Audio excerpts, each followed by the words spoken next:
জাতীয় নাগরিক পার্টি এনসিপির মুখপাত্র আসিফ মাহমুদ সজীব ভুঁইয়া বলেছেন, কোনোভাবেই নতুন সংসদের অধিবেশনে রাষ্ট্রপতির বক্তব্যের মধ্য দিয়ে শুরু হতে পারে না। এমনটি হলে ৩০০ সংসদ সদস্যকে জনগণের কাছে জবাবদিহির মুখোমুখি হতে হবে। সোমবার সন্ধ্যায় রাজধানীর বাংলা মোটরে রূপায়ণ ট্রেড সেন্টারে দলের অস্থায়ী কেন্দ্রীয় কার্যালয়ে আয়োজিত সংবাদ সম্মেলনে তিনি একথা বলেন। আসিফ মাহমুদ বলেন, এই সংসদের পবিত্রতা রক্ষার জন্য প্রথম অধিবেশনে রাষ্ট্রপতিকে অভিশংসন করার প্রক্রিয়া শুরু করতে হবে। কোনোভাবেই এই সংসদ রাষ্ট্রপতির বক্তব্যের মধ্য দিয়ে শুরু হতে পারে না। যদি তা শুরু হয়, আমরা বাংলাদেশের জনগণের পক্ষ থেকে এবং আমরা সকলে ৩০০ জন সংসদ সদস্যকে প্রশ্নবিদ্ধ করব। ৩০০ জন সংসদ সদস্যকে এটা জবাব দিতে হবে। তিনি বলেন, আমাদের সংসদ সদস্যরা যেখানে তাদের বক্তব্য রাখবেন, আমরা প্রত্যাশা করব যে আপনারা যারা জনগণের রায় নিয়ে নির্বাচিত হয়েছেন, তারা ফ্যাসিবাদের সর্বশ্রেষ্ঠ উচ্ছিষ্ট রাষ্ট্রপতির বক্তব্যের মধ্য দিয়ে আপনাদের প্রথম অধিবেশন কলঙ্কিত করবেন না।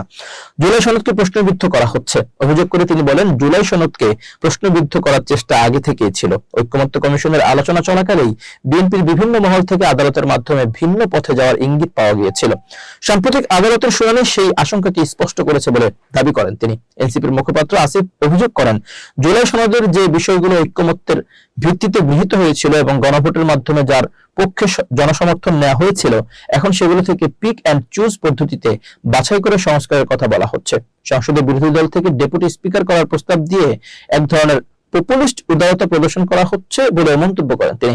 সরকারি দলের সংসদ সদস্যদের উদ্দেশ্যে তিনি বলেন, তারা যেমন সংবিধান সংস্কার পরিষদের শপথ নেন, অন্যথায় যে আদেশের ভিত্তিতে নির্বাচন হয়েছে সেটির লঙ্ঘন হবে এবং বড় ধরনের আইনি জটিলতা তৈরি হতে পারে বলেও তিনি সতর্ক করেন। আসিফ মাহমুদের অভিযোগ, সংবিধান পুনর্লিখনের পরিবর্তে আবারও সংশোধনের পথে হাঁটছে সরকার। 1972 সালের সংবিধানকে রক্ষা করতে গিয়ে আগের মতোই দলীয় স্বার্থে কাটাছেঁড়া করার ধারাবাহিকতা বজায় রাখা হচ্ছে। তার মতে, জুলাই সনদের ভিত্তিতে একটি পুনর্লিখিত সংবিধানের সুযোগ নষ্ট করা হচ্ছে। এনসিপি একটি সুষ্ঠু ও নিরবিচ্ছিন্ন গণতান্ত্রিক উত্তরণের পক্ষে কাজ করছে জানিয়ে তিনি বলেন, কাঠামোগত সংস্কারের মাধ্যমে নতুন বাংলাদেশ গড়ার লড়াই তারা অব্যাহত রাখবে। সংবাদ সম্মেলনে এনসিপির সংস্কার বাস্তবায়ন কমিটির উপপ্রধান ও দলের যুগ্ম আহ্বায়ক সরওয়ার তুষার সহ কমিটির অন্য সদস্যরা উপস্থিত ছিলেন।